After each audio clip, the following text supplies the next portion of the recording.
Hi, Jim Richardson here. I'm the events chair for the Harvard Club. I'll just wait a second while people uh, filter in. Then I'll say whatever useless words I have, and then I'll turn it over to Dino. They're never useless, Jim. All righty. Welcome to the first CEO Series event of the season. As I say, I'm Jim Richardson. I'm the events chair. Welcome to everybody. We've got people from the Harvard Club, obviously. We have some people from other TCAN organizations. I see Denise Levitan down there. She's the president of the Yale Club.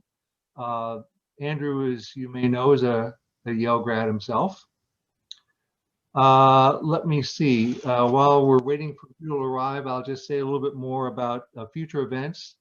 In addition to the CEO series events, which Dino can tell you a little bit more, they're in formation now. We've got some good ones that are lining up. Our women alumni, there's an alumni network of Harvard Women that has a meeting every month or two. There's Susan Hamill, the head of that. We have, and again, besides CEO series, we're lining up 2 Harvard faculty speakers. Details still to be determined, but that's one of the advantages of Zoom. We don't have to convince them to come to Flyoverland. They can actually stay in Cambridge and give their talks, and we'll advertise them nationally, and it's just great. So all I have is just a few housekeeping items. If you wouldn't mind, keep yourself muted. Sometimes people leave themselves unmuted unknowingly. When the time comes, Dina will solicit questions, which you're encouraged to put in the chat. If you want to show us your lovely faces, feel free to do that. Other than that, I'm going to go behind the curtain and I turn it over to Dino, who will introduce our speaker. Thank you, Jim. Thank you, Jim. Good evening, ladies and gentlemen, and thank you all for joining. As some of you already know, my name is Dino Balankov. I'm a board member of the Harvard Club of Minnesota, as well as the chair of our business school chapter. And before I continue with the introduction, I just want to give a special thanks to our club's leadership, who's working really hard to continue to serve our local community and maintain a sense of normalcy and continuity during these strange times that have affected us all and continue to linger. So if you're a Harvard alum and not yet a member, please consider joining and tell your other Harvard friends to join, especially now when we could all use a greater sense of community. Without members, there's no club, and as you can imagine, our fixed costs are oblivious to the COVID-19 situation, so your support really means a lot. Now, back to our main event. For those of you who are attending the CEO series for the first time, this is a platform for CEOs to share their visions, thoughts on topics ranging from current and future issues facing their industry, their businesses, as well as personal stories about career advancement challenges and lessons learned. Our prior guests included CEOs of Medtronic, Best Buy, United Healthcare, General Mills, to name a few. But one thing is consistent among all of them, and that is that they're all inspirational leaders who are really excited to share their life story and career learnings with this audience. So our today's guest is no different. Andrew Dayton is the founder and CEO of the Constellation Fund, which leverages data, research, and advanced analytics alongside careful qualitative analysis to fund and empower the people and organizations that are making the biggest demonstrable impact in fighting against the poverty in the Twin Cities area. So imagine you have a few extra dollars you'd like to put towards a good cause, and where do you put the money? You know, is it your friend John's nonprofit? He's a good and trustworthy guy, and he puts together inspirational fundraising events, but is his nonprofit truly making a difference?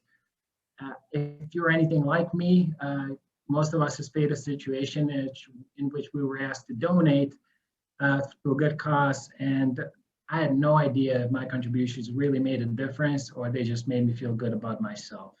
So Andrew recognized this problem and turned it into an opportunity of a lifetime, I'd say. And in just over 2 years, after attracting a lot of talented people a growing cadre of corporate leaders and an impressive board of directors. They formed Constellation Fund that has established itself as a modern, evidence-driven philanthropy. Andrew is also a co-founder of an outdoor apparel company, Haskell Finlayson, whose mission is to keep the North cold and fight the climate change. And instead of listing many more of his impressive accomplishments, which you can read about on our event page, I hope you'll trust me, he's a stellar person with a big heart and as well as mental chops and relationships to do something about the big problems that are facing our community. So without further ado, let's give a big virtual round of applause to this Yale history undergrad and Michigan Law School grad. And if you have any questions for him, please type them into the chat box and we'll read them in the Q&A portion. So Andrew, welcome. Thank you for joining us. Thanks, Dino. Thanks for having me. I'm a Yale grad, but I wore my closest Harvard crimson I could find as an olive to all of you. So thanks for letting me in. I noticed. So I want to start this conversation, to get to know your background a little bit more. And can you tell us about your story and starting where you grew up and reflecting on some of the major life events and milestones that shaped you into the person you are today? Sure. Well, thanks. From the Twin Cities, grew up in Minneapolis and South Minneapolis. I went to Breck and I have always thought of this place as home. It's when I think about my culture, my identity, I think about Minnesota first. I left for college. I went to Yale as an undergrad and studied history, and left Yale thinking I might go into the law. So took an internship here locally that led me to take the bar and attend Michigan Law School. And during that experience, I kind of realized, I thought I might be a prosecutor actually, and I realized midstream that wasn't going to be my track and didn't really know what I was going to do. And my brother, who was in business school at the time, didn't really know what he was going to do either. And so we decided to buy an old building in the North Loop and fix it up and into a number of businesses. My joke there, which my mom doesn't appreciate, is that I started a bar instead of taking the bar, which is true. I never took the bar, so never practiced as an attorney, but launched a series of hospitality and retail businesses, the Bachelor Farmer and Marble Bar, which had a great 9-year run that came to a close last year, and continue to co-own Haskell Finlayson, which, as you mentioned, is focused on outdoor apparel with a climate focus. But through that experience, I was going back and forth to San Francisco and became really interested in that city and ended up taking a project that led to an offer to work at the mayor's office. So I spent a couple of years working at the mayor's office in San Francisco, which is where I was really had my eyes open to the levels of inequities that exist in modern American cities, even some of the wealthiest, like San Francisco and the Twin Cities. And it's where actually I became most familiar with the model that I then moved home to start here in the Twin Cities when I was living in San Francisco. So we can get to that next, but that's— Yeah, no, of course. That's an eventful background, a lot of different things. What was it about prosecution that turned you away from it? Yeah. You know, I went to law school realizing the awesome power that a prosecutor has and believing in the criminal justice system and the idea that if the prosecution and the defense are both pushing equally hard in opposite directions, that the just answer or just outcome will come out the middle. But I started participating in what's called the Innocence Project, which was a clinic that worked with folks in Detroit who had been wrongfully convicted or claimed to be wrongfully convicted in the case I worked on, first-degree murder.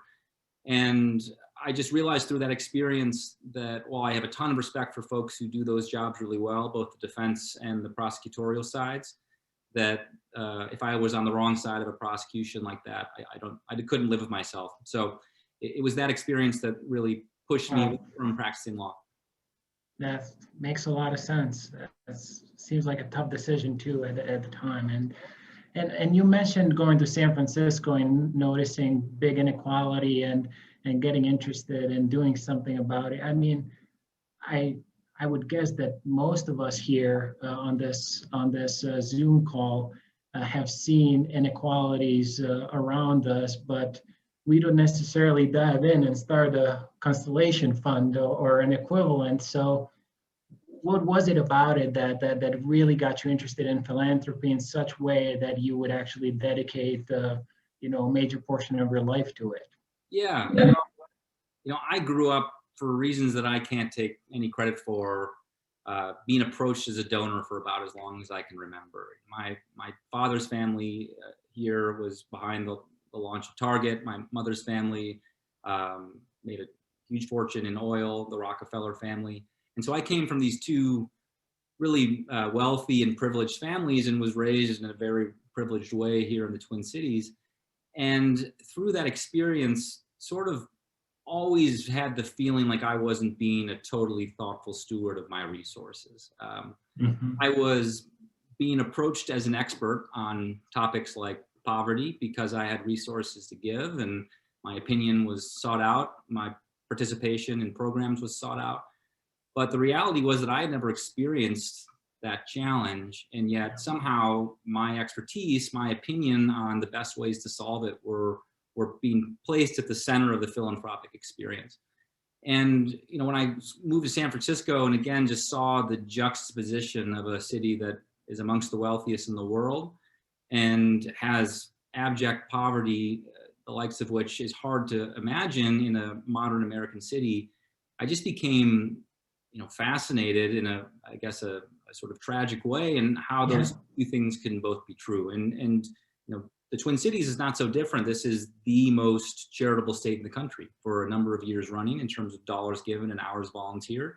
Something that I think we're all proud of. It's part of who we are, part of what we celebrate. Yet, if you look at the data, I mean, we're dead last when it comes to a lot of poverty metrics, especially when you look at the demographics, and communities of color are getting hit the hardest by this crisis. For example, you're nearly 6 times more likely to be poor in the Twin Cities if you're Black than if you're white, which is the largest such disparity of any major metropolitan area in the country. And so on that, we're dead last, despite being the most charitable state. And to me, that, again, that juxtaposition, that paradox is something that I felt like I had to further explore. Yeah, I'm sure many people didn't know that. I've heard you say that before, but I remember first time when I heard that stat, and it was just fascinating in the worst possible way. Can you just moving towards the general field of philanthropy, can you just tell us how you think about philanthropy, and how do you organize its many approaches into different buckets, and please help the audience paint the framework of what can be all defined as philanthropy, what people think it is, and then how they vary. Yeah, and there's no neat answer to that, but I would characterize it, at least from the funding side, into sort of 3 broad categories. First being individual donors, folks like me, folks like I'm sure many of you who are giving to causes that resonate, whatever those may be. And then I would say there's sort of a second category of sort of private foundations, whether that be a family foundation or a corporate foundation. And the third would be a community foundation, right, which are more aggregators of broad pools of resources focused on the community. I'm sure there's more than those 3, but if you look at the Twin Cities, they're, again, amounting in total to amongst the most generous in the country, if not the world, on a per capita basis. There's a lot of each of those categories that are being activated in philanthropy right now. And which one of these 3 do you see as kind of having the most impact currently in the Twin Cities area? Yeah, again, hard question to answer, but I think the community foundation model, in theory, should be the most oriented towards impact, right? If you think about donors and family foundations, and again, all of this, I kind of have a caveat that all philanthropy is good philanthropy. I think everyone should be motivated to give, and it's the right instinct. But I think, from a individual donor perspective, again, I sort of use the for-profit, non-profit analogy. If I'm trying to invest in the stock market, I could open an E-Trade account and try to figure that out myself. But I'm not going to do that because I will get hammered, and I just don't have the sophistication. I don't have the tools, the knowledge base to navigate an incredibly complex system. But in philanthropy, I think donors are yet still faced with the prospect of trying to navigate an equally complex topic like poverty, and perhaps with even bigger implications in terms of the outcomes. And so I think donors, while well-intentioned from an individual perspective, face a lot of barriers in terms of the complexity, the number of opportunities, the number of programs that are operating. It's an incredibly difficult space to navigate. Private foundations, whether that be a family foundation or a corporate foundation, are often oriented to the focus or the main beliefs of that family or that company, right? A company that's focused on food is likely going to be focused on giving to programs that have to do with health. And again, there's, I think, more sophistication involved there. There's more resources at play in terms of the staffing. A lot of family foundations have that as well. But I would argue that still there's limitations in terms of the scale at which the analysis can be conducted. And then community foundations, at their simplest form, are meant to, again, aggregate resources and send those out into the community as effectively as possible. And again, without necessarily a focus from a family perspective or a corporate perspective, there's a really broad approach that can be taken to try to solve these problems in systematic ways. But again, I think if you look at all three of these categories, and this is through our lens at Constellation, what continues to be the driving factor, at least as I see it, is the donor. The philanthropic experience continues to be built around the preferences of the donor, because even a community foundation is dependent often with its operating capital and taking a percentage of donations. The incentives are to keep the donors engaged and happy.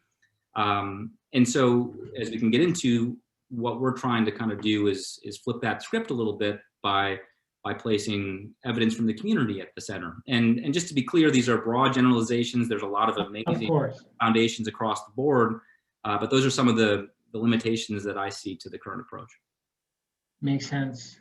And that's very nicely said. So when you think about kind of the current state of philanthropy and how it may be evolving, I think last year has uncovered a lot of inequalities, both racial and health inequity and income inequity. And it looks like the younger generations are almost uprising and want to see more just world. Like, do you see that actually show up and how people are approaching to solving some of these issues? And what do you expect this, let's call it industry of philanthropy, look like in the next 5 and 10 years? How is it evolving? How do you see it evolving?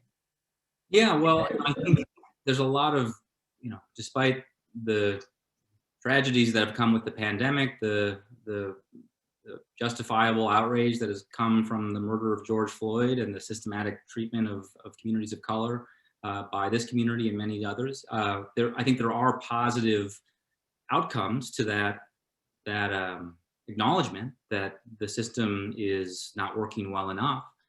And I think it has pushed a lot of donors. I've talked with many, at first, who had perhaps kept me at arm's length as I was going out and trying to engage folks and raise resources, saying, you know what, we're happy with the way that we're doing it. This is how we've always done it, and this is how we're going to continue to do it.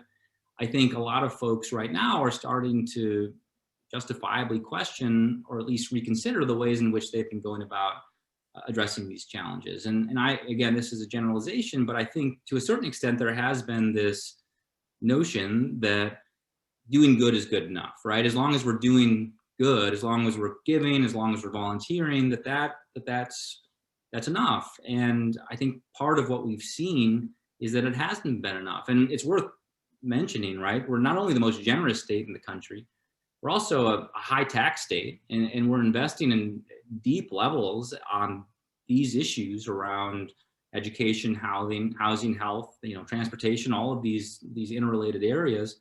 And so it can't just be a lack of resources for us to be this far behind. And so I think the opportunity exists for us to kind of rethink the way that we've been going about it. And I think sort of two things can happen. One that I think is happening naturally as a result of a lot of what we've experienced is listening more to community. You know, I think a lot of foundations, a lot of donors are being pressured in really important ways to listen to what the community is asking. What are they pointing to as saying, those who are actually experiencing this challenge, those folks are also, you know, more and more finding their way into these conversations, which I think is absolutely necessary and something that we're working on at Constellation as well. It's a core part of what we do.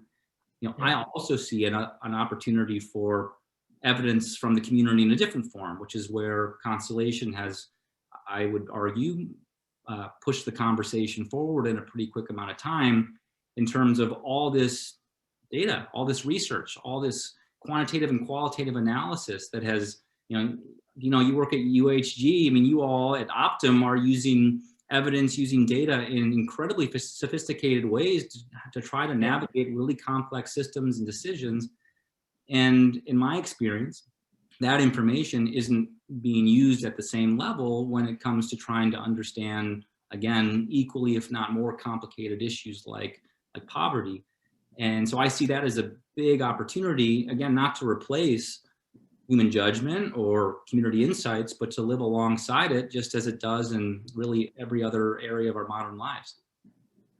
That's awesome. This is probably a really good point, time to kind of transition and talk a little bit more about Constellation Fund and your work in general. So for people that aren't familiar with your organization, can you just kind of summarize the story of how it all came together and what are you actually doing that's different? You touched in pieces in previous answers, but kind of packaging it all together. Yeah.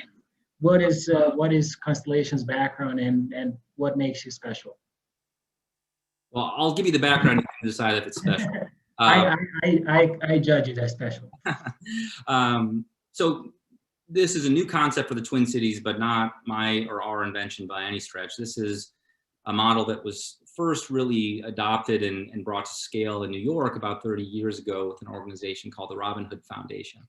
And Robin Hood has grown over the course of 30 years now to be the largest poverty fighting organization in New York and one of the largest in the country. And it was started from sort of a similar set of questions, right? It was actually a number of folks in the business realm who were using data, research, analytics in their day jobs as investors to make smart investment decisions for their clients, along with, you know, qualitative evaluation. And just saw a lack of use of that, or an under-reliance of that in philanthropy, and instead over-reliance on the more human aspects of decision-making, right? What is our heart, what moves us? How have we always done it? Historical giving patterns. Our relationships, right? Who's inviting you to an event? You know, your example at the beginning here about your friend who invites you to an event and you're moved by the story, and so you decide to give. And again, it's a totally different way in which you make your decisions in the for-profit sector. And so those folks saw that and said, well, what if we try to sort of bring the same thinking to philanthropy? An essentially simple concept with a complicated execution. How do you use the best available information to make the best possible decisions in this case, the fight against poverty? And that's what we're working to do here. So we're very much piggybacking off 30 years of work out of New York. There's a version of this in San Francisco, as I mentioned, called Tipping Point, which has grown dramatically in the last 10, 15 years. There's versions of this now popping up in DC and Chicago and Memphis. And so I do think that this is where the puck is going, so to speak, or at least, you know, in part of philanthropy. And, you know, the idea again is, how do you use the best information to make decisions? And that would be an easy question to answer, easier if every nonprofit had 30-year longitudinal outcome data to share with you to say, hey, here's the kids we worked with, here's how it all turned out, right? But for most of you, if you spent even a little time understanding how the philanthropic sector works right now, that information is almost impossible to come by for a variety of cost, logistical, and privacy reasons. And so how do you do this analysis and evidence-driven approach? How wonky do you want to get, Dino? I don't want to put people to sleep. Well, just, tell us this about, high level about what is this evidence-driven evaluation? Walk us through the process of how you would evaluate a nonprofit. So the goal is, how do you compare otherwise dissimilar opportunities, right? It's hard enough to compare two housing programs to each other in terms of their impact, let alone a housing program to an education program if you're trying to make a decision. And ideally you fund them both, but we live in a world of finite resources, so you have to make decisions. And again, without an understanding, like sort of the thesis behind all this is, without an understanding of the impact of all these different opportunities, you essentially have a broken marketplace. Where in the for-profit world, you've got supply and demand, profits and losses that help to naturally rank and sort the opportunities that are poised for success, and perhaps push out of the market the opportunities that just aren't working well enough. And that doesn't happen in philanthropy. Again, without an understanding for the impacts, donors are left to decide based on a lot of other different factors that have created a very generous culture in our case, but don't necessarily correlate with impact. And so the goal is, how do you understand, out of all these opportunities, what that impact actually means over the course of a lifetime, right? Because if you're talking about an early childhood program, chances are, to really understand what the outcomes are, you've got to look over the course of a 30-year lifetime for these kids in terms of how their lives have changed. Mm-hmm. Again, if data exists from the nonprofits, that's the gold standard, right? That's what you're hoping to use to track that. But often it doesn't. And so one piece that we do that I'd say is vastly underutilized is sort of a systematic reliance on research, right? So we've got local and national scholars who are running randomized control trials, dedicating their lives to trying to empirically understand the at least strong correlations, if not direct causations, between all these different programs and all these different outcomes. And too often that information just gets cross-referenced in academia and then sort of disappears into the ether, when it represents the best, in many cases, that we know about what these impacts are. So relying heavily on that and building that into what I will sort of describe as metrics, as an important proxy for impact when the data doesn't exist. Another piece of it that, again, I would argue is vastly underutilized is all of this local demographic data, right? Census information that helps us understand who are the populations that are being served, and importantly, what on average is happening in their lives without this support, right? That becomes then a benchmark to compare the outcomes, because a school that's graduating 90% of its students, that sounds great. That's what I'm going to hear about as a donor. But if 85% of those kids are high performers anyway, then the impact isn't what it might seem, right? And so by using all that information to understand what starting point we're at, it essentially allows you to level the playing field for nonprofits that are working with really hard to reach populations and are creating huge impact, but they're starting from so low that the outcomes don't look so great. And then lastly, and I'm simplifying all this, again, as you noted, I'm a history major, so I don't do any of the math. We've got an economist on staff. We've got 5 of the state's leading economists, including 2 alumni of White House Councils of Economic Advisors, advising on these metrics. So I'm doing my best to play one here. But the third piece, you're doing pretty well as far as I can judge. The third piece is that all this information from nonprofits, right? Which is essentially, how many people are they working with? What are their demographics, and how much does it cost? And I think it's important to note that most funders right now are using data. I mean, everyone's using data to a certain extent, but the information that I see being used is that information, which I would call output versus outcome information, right? Output being, how many people did we serve? How many jobs did we create? How many units did we build? Versus outcome, what actually happened once we did all of these things, right? And if you're going to get surgery at Mayo, you don't just want to know how many surgeries your surgeon performed. You want to know how'd they all go. And so, to me, taking that next step with this outcome information, which is admittedly a lot harder to come by and requires modeling to understand how it can tell the true impact story, with all that information, again, with people who are much smarter than I am, we're able to build a benefit cost analysis for each of these different types of programs that helps better understand, based on evidence, if we're going to give $100,000 to this organization, what can we expect based on that evidence to be the poverty fighting impact for every dollar that we spend? And the main thing we're measuring for there are lifetime improvements to health and income.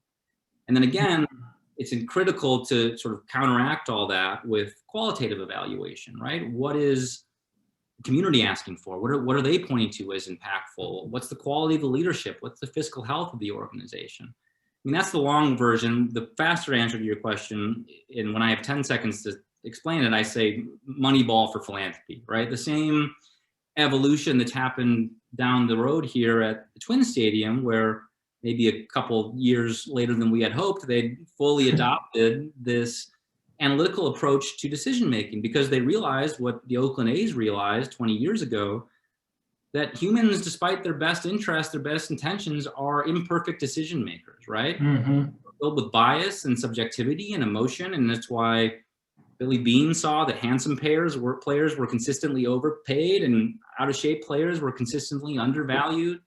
Walks were underappreciated because they're forgettable. Home runs were overvalued because they're memorable. I mean, all these parts of our human nature that find their way into our decisions, and analytics and information can help to counteract some of that. Again, you don't automate a roster by relying on analytics, but you use it as a tool in your toolkit to make smarter decisions. Absolutely. And what are some of the findings, when you started doing all this work? Can you share maybe a story or two of what you found surprising? Who are these most impactful organizations and things that you didn't necessarily expect to find when you were going into it? Yeah, a lot. What we've seen is kind of honestly what I had expected to a certain extent. I mean, most of the organizations that we're funding, I'd say probably more than half, I had never heard of before. And that's as someone who has participated in philanthropy in this community for a fairly long time. Wow.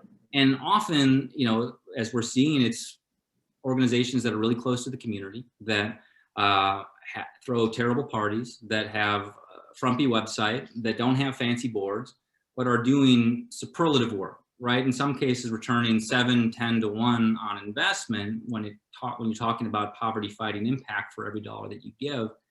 And if you're a small business returning 7 to 10 on your investment, you're going to have, investors lined up around the block. Yeah. Again, we don't have a marketplace in philanthropy where organizations are being rewarded based on the quality of that work, because they're not able to tell that story, and so donors aren't able to see it. And so a lot of what we're seeing is that some of the organizations that are doing the best work are organizations that are having the hardest time finding traction and finding resources. And this isn't across the board. We fund some name brand nonprofits as well, and we're agnostic to whether it's name brand or not. We're just looking for who's doing the best work. So that's, I'd say, one surprise. There's a lot of others I'm sure I could share, but that's kind of a general finding that to me kind of speaks to this marketplace challenge that we have as a community. Are there any features that you've discovered that these successful organizations share that are in common? And could you potentially create a checklist of things that a nonprofit would need to hit in order to create that impact that you're looking for? It's the short answer is sort of no. I mean, essentially the organizations that are, what the metrics do what's built into the metrics is essentially two things, right? One is this a model that has been shown based on an evidence base, whether that be data from the nonprofit, or if not, research that has been peer reviewed and replicated. Is this a model that's working, that's shown to create transformational impact? And second, is it an organization that is being operated at a really high level, right? So even if it's a great model, if it's not, it's like any business. If you've got a great profit margin potential, but you don't have a great operator, it's just not gonna succeed. And we look at four main areas: housing, jobs, education, and health. And which one of those has most impact on alleviating poverty?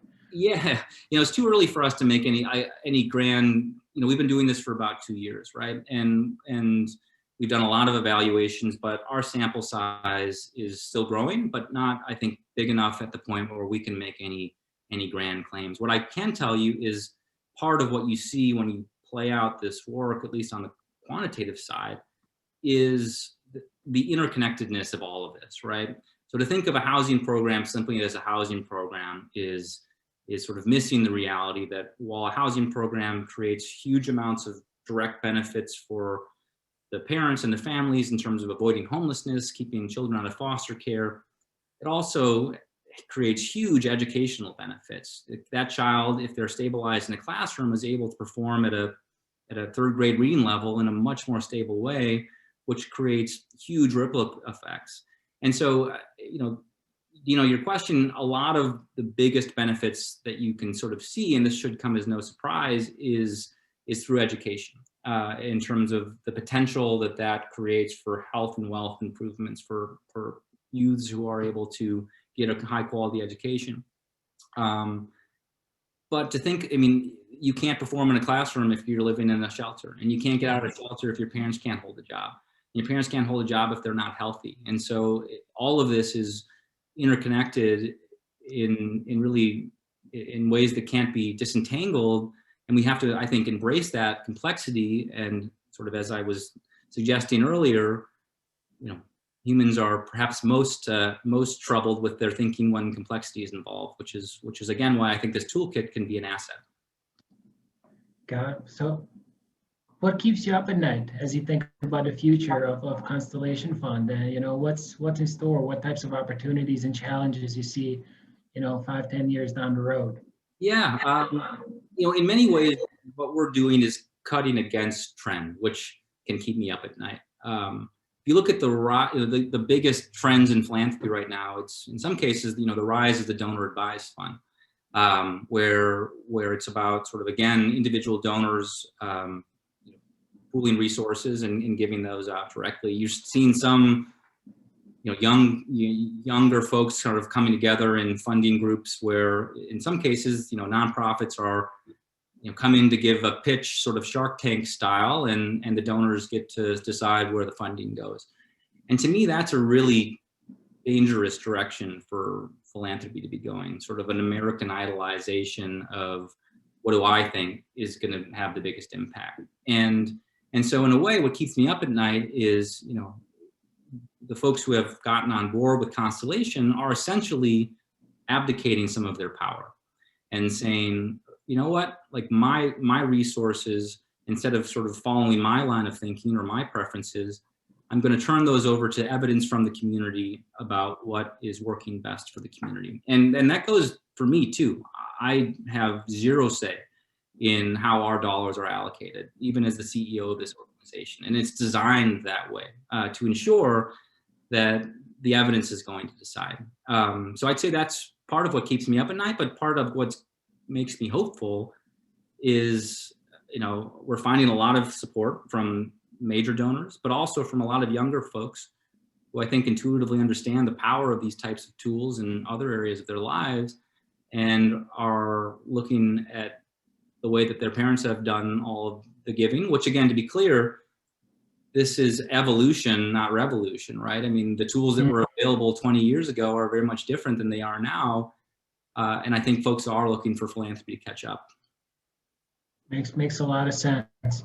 And before we dive into just some kind of the lessons learned and your leadership philosophy and how you work with your team, can you just share with the audience here, what else does the organization, nonprofit organization, get from you aside from those dollars? Yeah. You come in, you do the analysis, you say you're good, no good, here's some money, and there's more, I know. So I think that's a softball. I appreciate it. So we kind of think of ourselves as like a venture philanthropy model, right? So the best VCs in Silicon Valley don't just write checks. They also then open up their networks and say, okay, how do we surround these entrepreneurs with access to support, to intellectual capacity building support? And what we found is by starting to do this work, we now are working with 15 companies, big ones like Target and McKinsey and Piper Jaffray, and a lot of smaller ones as well with specialized skill sets, to build essentially task forces of pro bono support around these organizations, based on goals that are identified and really driven by these organizations. Part of our ethos is that these grantees that we've selected, we've done 6 months of evaluation to make sure that this is an investment we feel confident in. They're the experts. They know their work. We can help, but how do we tap into this incredible talent that we have in this community?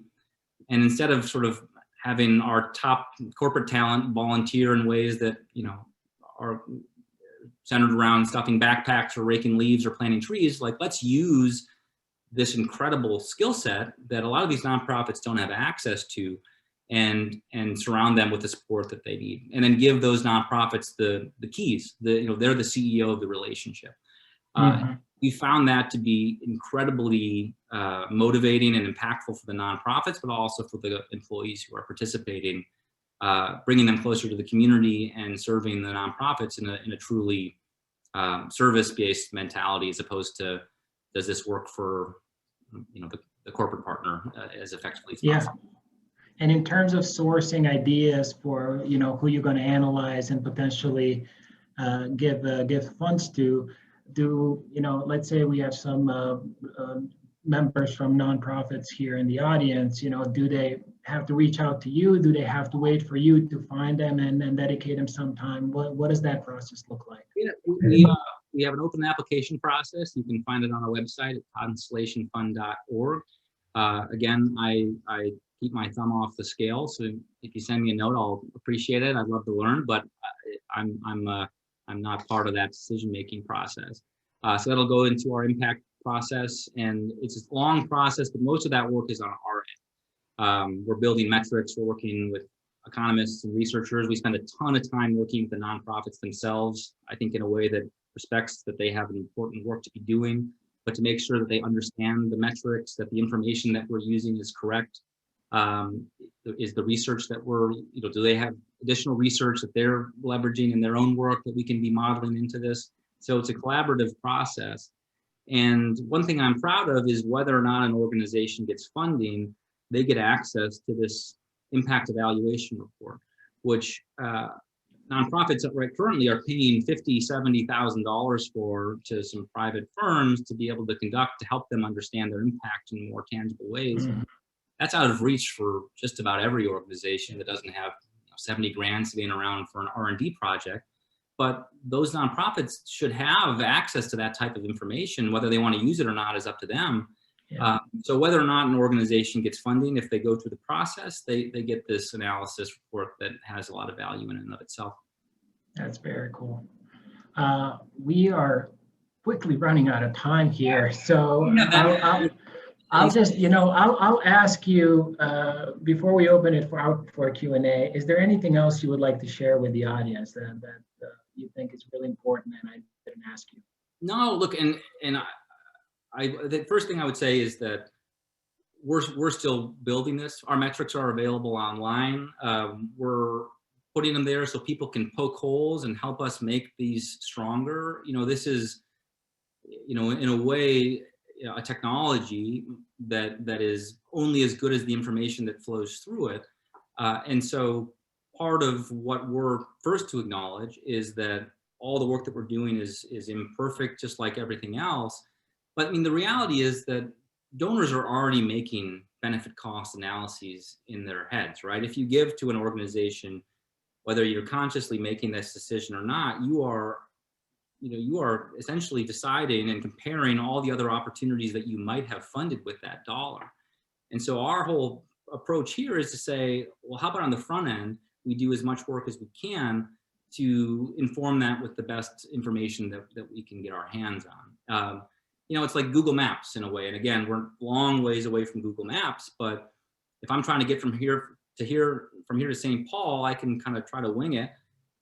Or I can use all the outcomes of all the previous trials that have been conducted by individuals who have tried the 10,000 different ways to get there, and to use the outcomes of all of those trials to try to inform my decision. It's a prediction.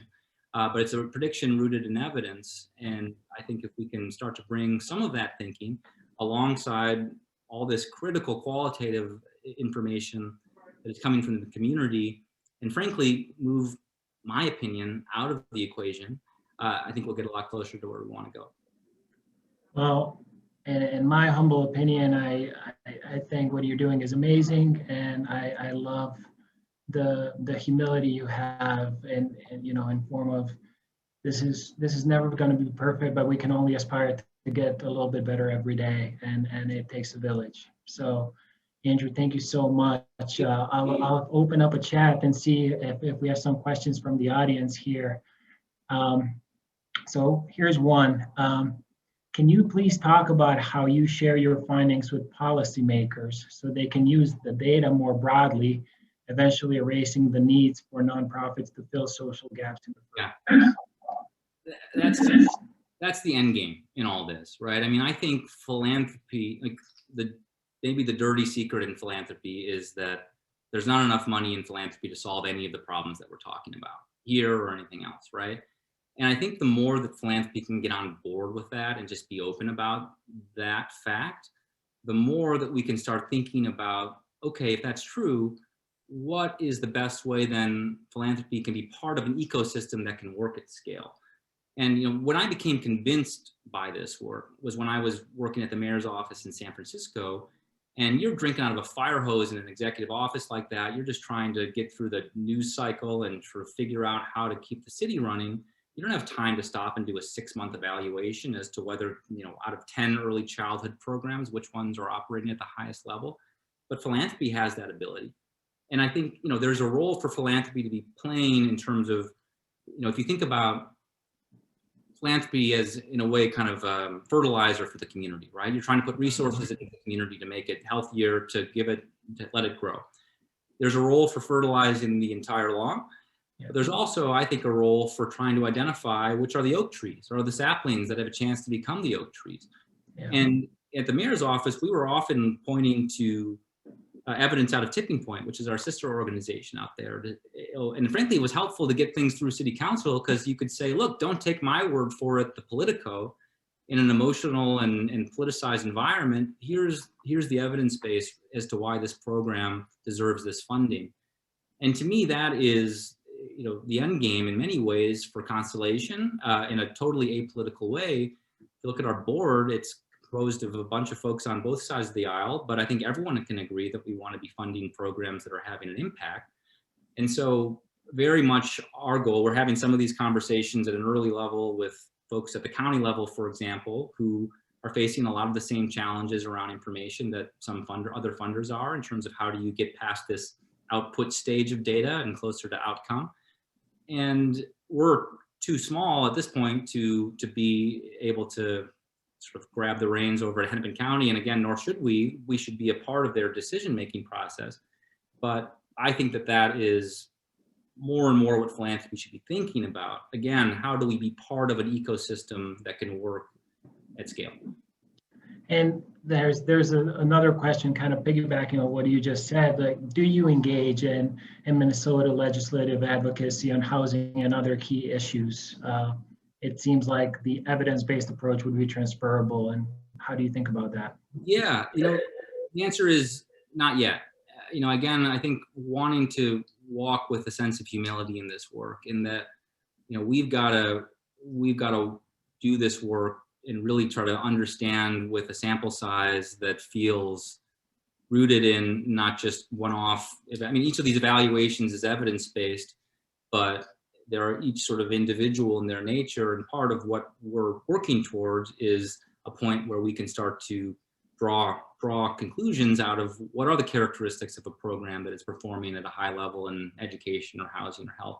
And so while we've had some of those conversations just to kind of gauge interest, and I'm happy to say that I think a lot of elected officials, especially those on the administrative side, if you think about like the more mundane parts of government, like, you know, county contracting work, and I mean, there's a lot of, I think, pieces of this work that can apply pretty directly to the work that's being already conducted at various agencies around the community and state. But we want to earn the right to have that opinion before we start sharing it. Makes a lot of sense. The next question comes from somebody who's actually on a board of a nonprofit organization here focused on children's health. And he's asking if you would consider sharing talent or anonymous info to help other nonprofits in the community, or other approaches. Sharing talent or anonymous info? Yes and no. So anonymous, one thing we do is we sign a confidentiality agreement with every organization that we evaluate. And the reason for that is because it's a vulnerable position that we're asking a nonprofit to put itself in, to say, hey, we want to come in and lift up the hood and tell you whether the evidence suggests you're creating an impact. Good, or, yeah. And to be clear, there are 100 different ways that a nonprofit can meet its own mission without meeting ours. Ours is specific to raising the living standards for individuals and families living below the poverty line in a 7-county metro. And so this is not a report card on whether or not a nonprofit is doing meaningful work. It is a diagnostic tool for us to try to determine, out of a sea of hundreds, if not thousands of options focused on that specific topic, how to allocate resources based on evidence. And so we are careful to keep the evaluations that we conduct to ourselves and give it to the organizations. Now, the organizations that get funding are, as we're starting to see, using that to unlock additional resources, which is, again, part of this leverage that I think philanthropy perhaps is missing as well.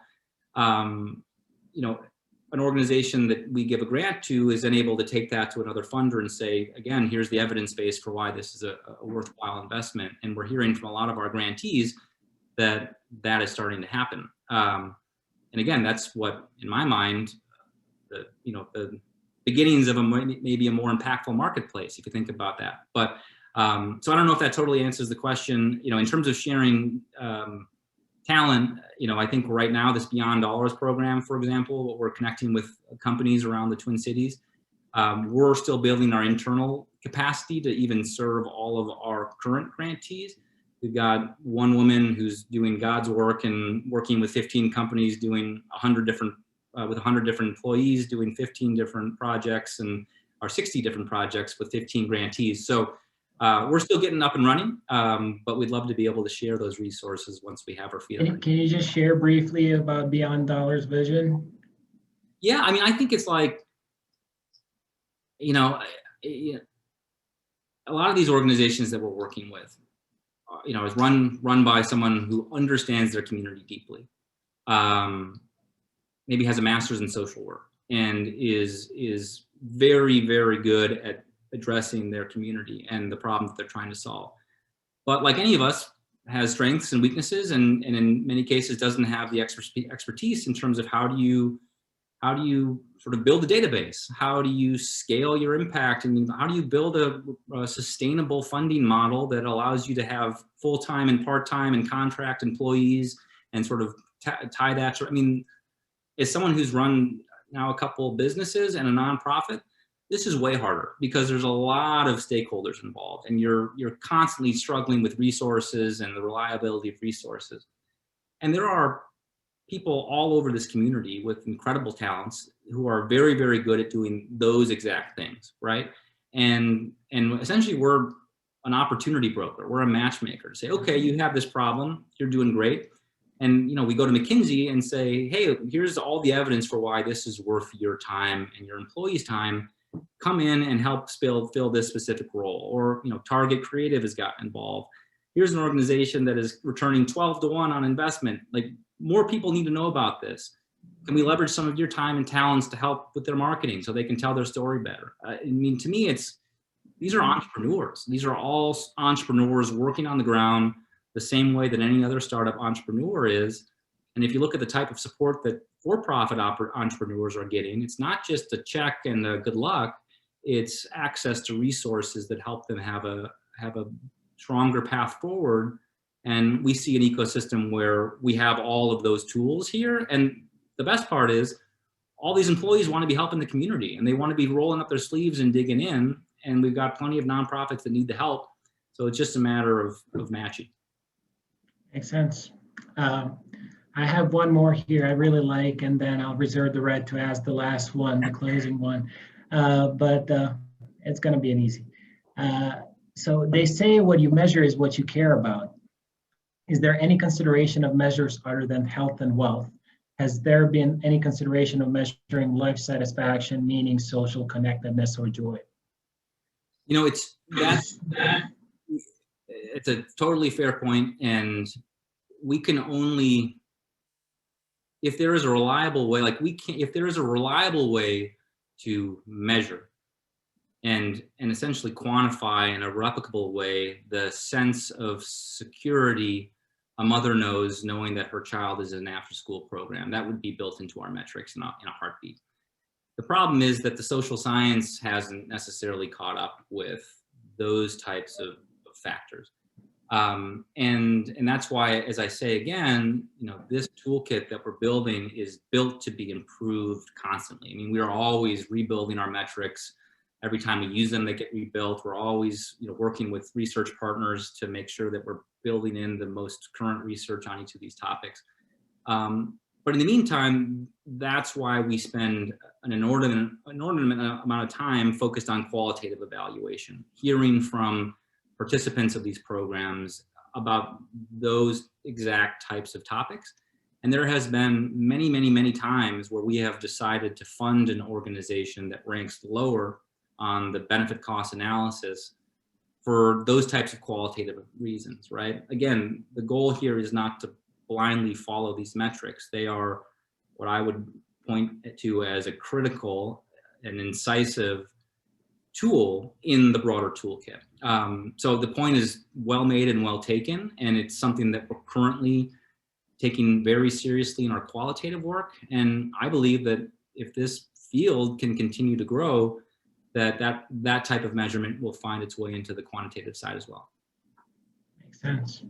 So Andrew, you know, before we close, you have a lot of people here.